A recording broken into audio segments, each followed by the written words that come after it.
नमस्कार दोस्तों, स्वागत है आप सभी का एक बार फिर से आज की नई और खास वीडियो में। दोस्तों, आज का वीडियो बहुत ही ज्यादा खास और महत्वपूर्ण होने वाला है। दोस्तों, वीडियो में आगे बढ़ें उससे पहले माता दुर्गा के सच्चे भक्त श्री राधे वॉइस चैनल की इस वीडियो को एक लाइक जरूर करें और कमेंट बॉक्स में जय मां दुर्गा अवश्य लिखें। तो दोस्तों, चैत्र नवरात्रि में माता रानी की पूजा और व्रत करने से माता रानी खुद पृथ्वी पर आकर अपने भक्तों के दुख को हर लेती है। नवरात्रि के पहले दिन कलश स्थापन कर अखंड ज्योति जलाकर नवरात्रि व्रत और पूजन का प्रारंभ किया जाता है। कलश स्थापना सदैव शुभ मुहूर्त में ही करनी चाहिए। मां दुर्गा की उपासना के 9 दिन भक्तों के लिए बेहद खास होते हैं। कई भक्त नवरात्रि के 9 दिन व्रत रखते हैं तो कई पहला और आखिरी व्रत रख मां की उपासना करते हैं। मान्यता है नवरात्रि के दौरान मां दुर्गा की विधि विधान से पूजा करने से मां आदिशक्ति दुर्गा का आशीर्वाद प्राप्त होता है और भक्तों की सभी मनोकामना पूर्ण होती है। देवी भागवत पुराण के अनुसार नवरात्रि के 9 दिनों में मां दुर्गा धरती पर भ्रमण करती है। नवरात्रि के 9 दिन मां दुर्गा को प्रसन्न करने के सबसे खास दिन होते हैं। दोस्तों, आज की इस वीडियो में हम आपको शास्त्रों में बताई गई कुछ ऐसी चीजों के बारे में बताने जा रहे हैं जिनमें से अगर एक भी चीज आप नवरात्रि से पहले या नवरात्रि के दौरान अपने घर ले आते हैं तो इससे आपको माता रानी की असीम कृपा प्राप्त होगी। आपको और आपके परिवार में किसी को भी किसी प्रकार का कष्ट नहीं रहेगा। माता रानी आपके घर में धन धान्य के भंडार भर देंगी। आपके घर से गरीबी दरिद्रता दूर हो जाएगी। माता रानी की कृपा से घर में हमेशा सुख समृद्धि बनी रहेगी। तो आइए जानते हैं उन चीजों के बारे में। लेकिन दोस्तों, उससे पहले आपसे रिक्वेस्ट करते हैं कि वीडियो को लाइक जरूर करिएगा और अपने दोस्तों को शेयर कर दीजिएगा। और अगर आपने अभी तक चैनल को सब्सक्राइब नहीं किया है तो चैनल को सब्सक्राइब करके बेल आइकन जरूर दबाइए। नवरात्रि में मां दुर्गा को 16 श्रृंगार अवश्य ही कराना चाहिए। 16 श्रृंगार में लाल चुनरी, चूड़ी, बिछुआ, इत्र, सिंदूर, महावर, बिंदी, मेहंदी, काजल, छोटी मंगल सूत्र या गले के लिए माला, पायल, नेल पॉलिश, लाली कान की बाली छोटी में लगाने के लिए रबर या रिबिन। और आप मां दुर्गा को साड़ी या लहंगा चुंदरी भी अर्पित कर सकते हैं। माता रानी को श्रृंगार अर्पित करने के लिए मां दुर्गा को स्थापित करने के लिए एक चौकी लगाए, उस पर लाल या पीले रंग का कपड़ा बिछा दे। इसके बाद उस पर माता रानी की तस्वीर या मूर्ति रख दे। इसके बाद मां को टीका लगाएं और श्रृंगार का सभी सामान अर्पित करें। मान्यता के अनुसार नवरात्रि में जो भी माता रानी को 16 श्रृंगार चढ़ाता है उसके घर में सुख समृद्धि आती है और अखंड सौभाग्य का वरदान मिलता है।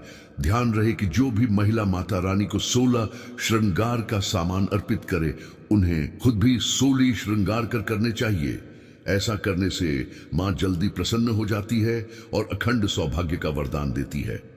नवरात्रि के बाद आप 16 श्रृंगार का सामान या तो सुहागन ब्राह्मणी या किसी गरीब महिला को दान में दे सकते हैं या आप खुद भी माता रानी के प्रसाद के रूप में इन सामग्रियों का इस्तेमाल कर सकते हैं। नवरात्रि के दौरान सोने या चांदी का सिक्का लाना भी बहुत शुभ माना जाता है। नवरात्रि के दौरान आप सोने या चांदी का एक सिक्का ले आएं और इसे माता रानी के चौकी पर माता रानी के पास रखें और नवरात्र के 9 दिनों तक आप इस सिक्के का भी पूजन करें। इससे देवी लक्ष्मी की कृपा बनी रहेगी और गरीबी दूर होगी। नवरात्र के 9 दिनों बाद आप इस सिक्के की पूजा करके इस सिक्के को अपनी तिजोरी में रख दें या फिर किसी साफ स्थान पर धन के साथ आप इस सिक्के को रख दें। ऐसा करने से घर में धन धान्य की वृद्धि होती है। नवरात्रि के दौरान घर में कमल का फूल लाना बहुत ही शुभ माना जाता है। कमल के फूल को धार्मिक शास्त्रों में अत्यधिक महत्व दिया गया है। धन की देवी लक्ष्मी भी कमल के फूल पर विराजमान रहती है। नवरात्रि के दौरान कमल का फूल लाकर मां लक्ष्मी को अर्पित करें और फिर मां लक्ष्मी का पूजन करें। ऐसा करने से घर में धन संपत्ति बढ़ने लगती है और परिवार वालों के बीच सामंजस्य बना रहता है। अगर आपको कमल का फूल ना मिले तो आप कमल के फूल का चित्र लाएं और इसे नवरात्र के दौरान अपने घर के उत्तर दिशा में लगाएं और मां लक्ष्मी से अपनी कृपा बनाए रखने की प्रार्थना करें। ऐसा करने से घर में अन्न धन की कभी कोई कमी नहीं रहती। नवरात्रि के दौरान दक्षिणावर्ती शंख को भी घर में लाकर स्थापित करना बहुत ही शुभ माना जाता है। शास्त्रों में दक्षिणावर्ती शंख को मां लक्ष्मी का ही स्वरूप माना जाता है। मान्यता है कि जिस घर में यह शंख रहता है वहां कभी भी धन धान्य की कमी नहीं होती। भगवान विष्णु का अयुद्ध होने के कारण यह अत्यंत मंगलकारी है। जिस परिवार में विधि विधान के साथ इसकी स्थापना की जाती है वहां भूत प्रेत पिशाच और नकारात्मक शक्तियों का प्रवेश नहीं हो पाता। माना जाता है कि शत्रु पक्ष कितना भी बलशाली क्यों ना हो, इसके प्रभाव से हानि नहीं पहुंचा पाता। इतना ही नहीं, इसके प्रभाव से दुर्घटना, मृत्यु, भय, चोरी आदि से भी रक्षा होती है। शास्त्रों में लक्ष्मी जी को प्राप्त करने के लिए और उन्हें स्थायी रूप से निवास देने का एकमात्र प्रयोग दक्षिणावर्ती शंख है। इसके प्रयोग से कर्ज, दरिद्रता और रोग आदि मिट जाते हैं और सब प्रकार से संपन्नता आने लगती है। दक्षिणावर्ती शंख के लाभ अद्वितीय है। नवरात्र में माता रानी की पूजा में कौड़ी का इस्तेमाल अवश्य ही करना चाहिए। धर्म ग्रंथों के अनुसार लक्ष्मी जी समुद्र से उत्पन्न हुई है और कौड़ी भी समुद्र से ही निकली है। कौड़ी को मां लक्ष्मी की सगी बहन माना जाता है। कौड़ी में धन को आकर्षित करने का स्वाभाविक गुण होता है। नवरात्र में 7 कड़ियां लाएं और इन्हें हल्दी से पीले रंग का रंग दे। अब इन कौड़ियों को माता रानी के पास चौकी पर रख दे। नवरात्रि के पूरे 9 दिनों तक आप माता रानी का पूजन करने के बाद इन कौड़ियों का भी पूजन करें। कौड़ी पर रोज हल्दी और कुमकुम से तिलक करें और अक्षत पुष्प छिड़क। फिर नवरात्रि के 9वें दिन कन्या पूजन के बाद आप इन कौड़ियों को लाल कपड़े में बांधकर अपने धन रखने के स्थान पर रख दें। ऐसा करने से धन में दुगना चौगुना बढ़ोतरी होगी। कौड़ी को धारण करने से बुरी नजर और संकटों से भी रक्षा होती है। कौड़ी धारककर्ता की मां के रूप में रक्षा करती है। बुरी नजर और संकटों से बचाने की इसमें अद्भुत क्षमता होती है। नवरात्रि के दौरान मां दुर्गा को गुड़हल का पुष्प अवश्य ही अर्पित करना चाहिए। शास्त्रों के अनुसार देवी मां के प्रिय पुष्प गुड़हल को चढ़ाने से वे भक्तों पर अपनी असीम कृपा बरसाती है। देवी भागवत पुराण के अनुसार मां दुर्गा पर गुड़हल का पुष्प चढ़ाना उसी तरह हितकारी है जिस तरह की महाकाल पर बेलपत्र चढ़ाना। गुड़हल के पुष्प में अंकुरण निकलने की वजह से भी यह देवी मां का बेहद प्रिय पुष्प माना गया है। ऐसी भी मान्यता है कि गुड़हल के पुष्प के शुरुआती भाग में ब्रह्मा, मध्य भाग में विष्णु, अंतिम भाग में महेश और अंकुरण भाग में खुद स्वयं शक्ति स्वरूपा मां दुर्गा का वास होता है। नवरात्रि के दौरान गुड़हल का पुष्प चढ़ाकर मां दुर्गा की पूजा करने से माता रानी जल्द ही प्रसन्न हो जाती है और अपने भक्तों को सभी कष्टों और संकटों से मुक्ति दिलाती है। दोस्तों, आप सभी ने माता रानी के मंदिरों में छत्र देखे होंगे। छत्र आभा मंडल, छाया, सम्मान और सत्ता के सूचक होते हैं। नवरात्रि के दौरान माता रानी को छत्र अवश्य ही अर्पित करना चाहिए। छत्र अर्पित करने का मतलब है कि आप अपने जीवन की, अपने घर परिवार की सत्ता माता रानी के हाथ में सौंप रहे हैं।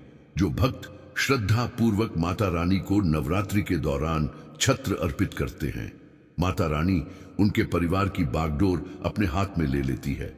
उन्हें उनके परिवार के सभी सदस्यों को सही दिशा दिखाती है और सभी प्रकार के कष्टों और संकटों से रक्षा करती है। अपनी इच्छा के अनुसार आप माता रानी को चांदी का या सोने का बड़ा या छोटा कैसा भी छत्र अर्पित कर सकते हैं। दोस्तों, नवरात्रि के दौरान यह वस्तुएं घर लाने से माता रानी की कृपा से जीवन में खुशियां ही खुशियां आती है। नवरात्रि के दौरान अपने घर इन वस्तुओं को लाने से माता रानी की कृपा से किस्मत खुल जाती है, कष्ट मिटते हैं और अपार धन की प्राप्ति होती है। दोस्तों, शास्त्रों के अनुसार बताए गए व्रत चाहे किसी भी प्रकार के क्यों ना हो, उनसे जुड़े पालन का नियम करना अति आवश्यक माना जाता है, क्योंकि जो मन के मुताबिक किया जाए वह संघर्ष नहीं कहलाता। कहा जाता है कि मनोकामना को पूर्ण करने के लिए थोड़ा सा संघर्ष यानी कि तपस्या तो करनी ही पड़ती है। इसीलिए ऐसी मान्यता है कि व्रत को पूर्ण विधि विधान से किया जाना चाहिए, तब आपको व्रत का पूर्ण लाभ फल प्राप्त होता है। अति उत्तम और शीघ्र दीर्घायु वरदान प्राप्त होता है। आपकी सभी मनोकामनाएं शीघ्र मैया रानी पूर्ण करती हैं। ऐसे व्यक्ति को मरने के बाद माता रानी के चरणों में स्थान मिलता है। वह सदैव मां की सेवा करता है। ऐसा भक्त स्वर्ग लोक में जाता है। इसीलिए ज्योतिष शास्त्र यही कहता है कि सच्चे दिल से अगर आपके मन में ईश्वर के प्रति श्रद्धा हो तो बिन पूजा पाठ के ही सारा फल मिल जाता है। और अगर मन में ईश्वर के प्रति शंका हो तो उस मनुष्य को कई जन्मों तक सुख नहीं मिलता, वह नरक में ही भटकता रहता है। भगवत गीता में भगवान श्री कृष्ण ने स्वयं कहा था, जो मनुष्य सच्चे हृदय से ईश्वर को पुकारता है तो उसका नाता उस शक्ति से जुड़ जाता है जिसे आपने सच्चे हृदय से पुकारा था। इसलिए भगवान भी कहते हैं कि सच्चे हृदय से ही ईश्वर को पुकारो तो वह आपकी हर मनोकामनाएं को पूर्ण करते हैं। दोस्तों, कई लोग ऐसे हैं जो भगवान के सामने घंटों पूजा पाठ करते हैं तथा रोते हैं, फिर भी भगवान उनकी कभी नहीं सुनता। दरअसल जब आप सच्चे मन से ईश्वर को पुकारते ही नहीं है तो भला वह आपकी पुकार कैसे सुनेंगे। दोस्तों, ये तो थी वो बातें जो भक्त और भगवान के बीच की है। अब हम जानते हैं नवरात्रों के दौरान क्या नहीं खाना चाहिए और क्या नहीं पीना चाहिए, और कौन सा फल खाने से व्रत संपूर्ण और सफल हो जाता है। दोस्तों, चाहे मर जाना भूलकर भी नवरात्रि के दिनों में पानी पूरी कभी मत खाना, क्योंकि इस दिन कभी कभी बीच में शुक्रवार पड़ जाता है और शुक्रवार को मां संतोषी का वार कहा जाता है। माता संतोषी खट्टी चीज खाने वाले व्यक्ति से हमेशा क्रोधित रहती है, नाराज रहती है, क्योंकि नवरात्रों में माता संतोषी जागृत अवस्था में हो जाती है। माता संतोषी की शक्ति नवरात्रों में कई करोड़ गुना बढ़ जाती है। नवरात्रों में जब शुक्रवार पड़ जाए तो इमली नहीं खाना चाहिए। माता संतोषी नाराज हो सकती है, आपको दंड दे सकती है। नींबू नहीं खाना चाहिए। वैसे तो नवरात्रि के व्रत में नींबू खा लेना चाहिए, पर अगर शुक्रवार हो तो माता संतोषी के क्रोध से बचने के लिए नींबू नहीं खाना है। इस दिन नींबू का त्याग करना चाहिए। दोस्तों, पानी पूरी क्यों नहीं खाना चाहिए? क्योंकि उसमें लहसुन प्याज होता है और खट्टा भी होता है, जो व्रत को भंग कर सकता है, पाप लग सकता है। ध्यानपूर्वक, अगर आप शुक्रवार को खट्टा नहीं खाते हैं तो माता संतोषी आपको धन धान्य से मालामाल कर देती है, आपके घर में अपना वास बना लेती है।